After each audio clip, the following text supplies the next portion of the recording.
Israel और Hamas के बीच हालात फिर से बिगड़ सकते हैं। युद्ध की आग कभी भी भड़क सकती है। हमास की हरकतें देख इजराइल युद्ध विराम समझौते को ताक पर रख सकता है। हमास बंधकों के बदलू ताबूत पर ताबूत भेज रहा है। इससे बेंजामिन नेतन्याहू का पारा चढ़ना तय है। हमास और इजराइल के बीच युद्ध विराम समझौते के पहले चरण की मियाद शनिवार को खत्म हो रही है। उससे पहले हमास ने इजराइल के 4 मरे हुए बंधकों के शव को सौंप दिया। इजराइल ने भी इसे कंफर्म किया है। दरअसल हमास ने इजराइल की ओर से सैकड़ों फलस्तीनी कैदियों को रिहा किए जाने के बदले में गुरुवार तड़के 4 बंधकों के शवों को रेड क्रॉस को सौंप दिया। ये शव ताबूतों में सौंपे गए। इजराइल को ताबूत में जो 4 बंधकों के शव सौंपे गए हैं, उनकी पहचान का खुलासा हो गया है। तसाची ईडान, इत्जाक एलगार्ड, ओहाद याहलोमी और शलोमो मंजूर के शव इजराइल पहुंच गए। ये चारों 7 अक्टूबर 2023 को हमास के नेतृत्व वाले हमले में बंदी बना लिए गए थे। ऐसे में सवाल उठ रहे हैं कि अब क्या करेंगे नेतन्याहू? बंधकों के बदले ताबूत पर ताबूत क्यों भेज रहा है हमास? संघर्ष विराम समझौते की मियाद खत्म होने से पहले क्यों भड़का हुआ है इजराइल?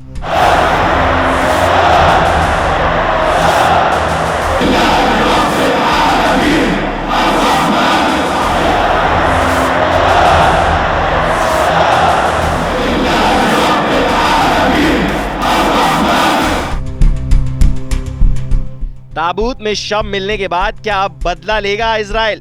सवाल ये भी उठ रहा है कि शव कैसे पहुंचे और कौन बना मीडिएटर। इजराइल के एक सीनियर अधिकारी के मुताबिक हमास ने बंधकों के शवों को रेड क्रॉस को सौंप दिया है। 4 मृत बंधकों वाले ताबूतों को मिस्र के मध्यस्थों की मदद से इजरायली सीमा के जरिए पहुंचाया गया। इसके बाद पहचान की प्रक्रिया शुरू हुई। जब हमास ने बंधकों के शव सौंपे, लगभग उसी समय रेड क्रॉस का काफिला रिहा किए गए।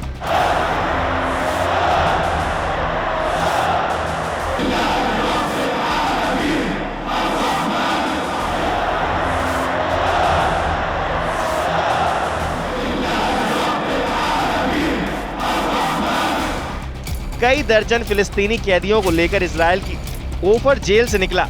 वेस्ट बैंक के बेतुनिया शहर में जयकारे लगाते परिवारों, दोस्तों और समर्थकों की भीड़ जमा हो गई, जो बस के आते ही उसकी एक झलक पाने के लिए धक्का मुक्की कर रहे थे। रिहा किए गए कैदियों का उनके शुभ चिंतकों ने स्वागत किया, उन्हें गले लगाया और तस्वीरें खींची। रिहा किए गए एक व्यक्ति ने विजय चिन्ह बनाया, उसे उसके समर्थकों ने कंधों पर उठा लिया और भीड़ ने अल्लाहू अकबर के नारे लगाए।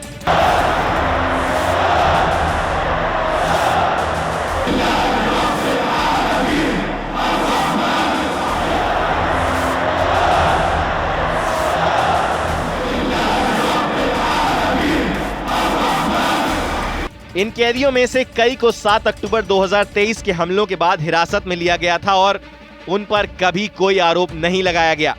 इससे पहले इजराइल को शनिवार को 600 से अधिक फिलिस्तीनी कैदियों को रिहा करना था, मगर उसने उससे पहले कहा कि सैकड़ों फिलिस्तीनी कैदियों की रिहाई तब तक नहीं की जाएगी जब तक कि गाजा में बंधक बनाकर रखे गए और लोगों की रिहाई सुनिश्चित नहीं हो जाती।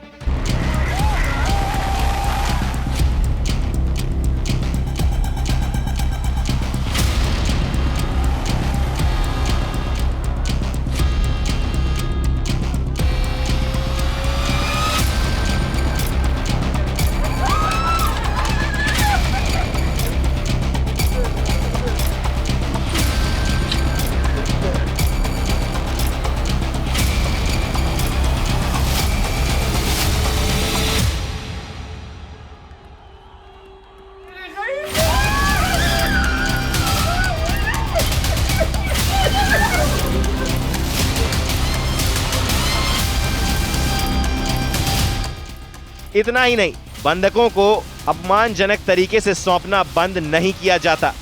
नेतन्याहू ने सेरेमनी नहीं करने को कहा था। हमास ने भी बात मान ली और इस बार उसने सेरेमनी नहीं की। इजराइल ने कहा था कि हमास इस डील को शांति से करे और ऐसे सेरेमनी ना करे।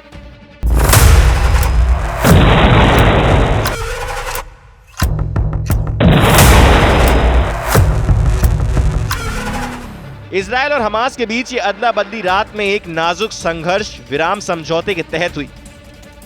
इस अदला बदली से इजराइल और हमास के बीच 42 दिवसीय संघर्ष विराम के तहत आखिरी अदला बदली की शुरुआत हुई है। यह समझौता इस हफ्ते के अंत यानी शनिवार को खत्म हो जाएगा। आगे यह समझौता बढ़ाया जाता है या नहीं, यह देखने वाली बात होगी।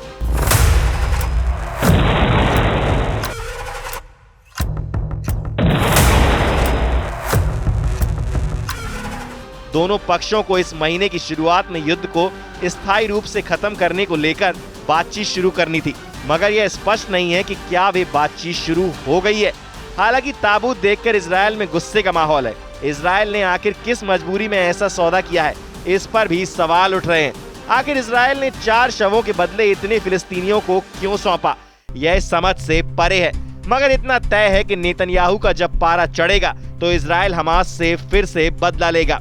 संघर्ष विराम समझौते के तहत गाजा में इजरायली युद्ध 19 जनवरी से बंद है और इस बीच कई चुनौतियां भी सामने आई। संघर्ष विराम का पहला चरण इस सप्ताह में समाप्त हो रहा है और इसके अगले चरण में युद्ध पर रोक लगाने की दिशा में बढ़ना था, लेकिन इस पर अब तक कुछ स्पष्ट नहीं है।